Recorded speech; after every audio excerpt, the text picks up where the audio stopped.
CPIM ছেড়ে বিজেপিতে যোগদান করলেন ধূপগুড়ি বিধানসভা উপনির্বাচনের সিপিআইএম এর প্রার্থী ঈশ্বরচন্দ্র রায়। সোমবার ডুয়ার্সের বানারহাটের তিরঙ্গা যাত্রাতে বিরোধী দলনেতা শুভেন্দু অধিকারীর হাত থেকে দলীয় পতাকা নিয়ে বিজেপিতে যোগদান করেন। সিপিআইএম এর সদস্য পদ খারিজ হওয়ায় বিজেপিতে যোগদান করেন ধূপগুড়ির উপনির্বাচনের বাম প্রার্থী। তিনি বলেন, রাজ্যের বর্তমানে যা পরিস্থিতি চলছে তা রুখতে এবং রাজ্যের শাসক দলের চোখ রাঙানি আটকাতে বিজেপি ভরসা। পাশাপাশি সিপিএম এর ওপর ক্ষোভ ব্যক্ত করে বলেন, প্রায় 40 বছর ধরে সিপিআইএম করি, কিন্তু সিপিআইএম এখনো ভাবে যে তারা ক্ষমতায় রয়েছে।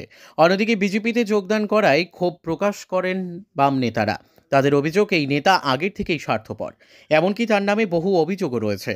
ধূপগুড়ির এরিয়া কমিটির সম্পাদক জয়ন্ত মজুমদার বলেন, ঈশ্বরচন্দ্রের নামে বহু অভিযোগ ওঠায় আমরা জানুয়ারিতে তার সদস্য পদ খারিজ করে দিয়েছিলাম। খোঁজ নিলেই দেখতে পারবেন তার কাণ্ডকীর্তি। ধূপগুড়ি থেকে ভাস্কর মহন্তের রিপোর্ট, আমাদের টিভি।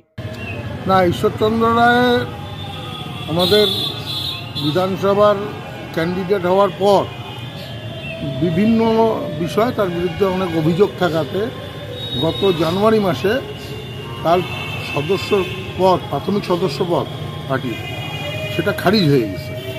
ফলে ঈশ্বর সিপিএমের মানে একজন সাধারণ সমর্থক হিসাবেই ছিল, পার্টির মধ্যে ঈশ্বর রায় ছিল না। তবে তারপরে সে স্বাধীন হয়ে যাওয়ার পরে সে যদি অন্য কোথাও যায়, সেটা তার নিজস্ব ব্যাপার। তিনি বলছেন যে 40 বছর ধরে দল করলাম, কিন্তু দলের এখন আমাকে কোনো প্রয়োজন নেই, এর জন্য আমি ছেড়ে দিলাম। 40 বছর ধরে আমরা তো প্রায় 45 বছর, আমি তো ছাত্র থেকে দল করি। তা এখন দলের কাছে কি খালি পাওয়ার জন্য কি দল নাকি?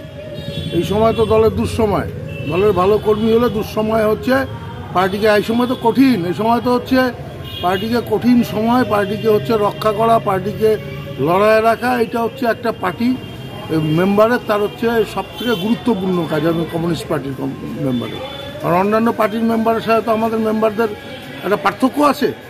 ফলে সে এখন যদি 65 বছর বয়সে বলে যে আমি দলের কাছে কি পাইলাম, কি দিল দল আমাকে, এগুলো মানে অবান্তর কথা আর কি।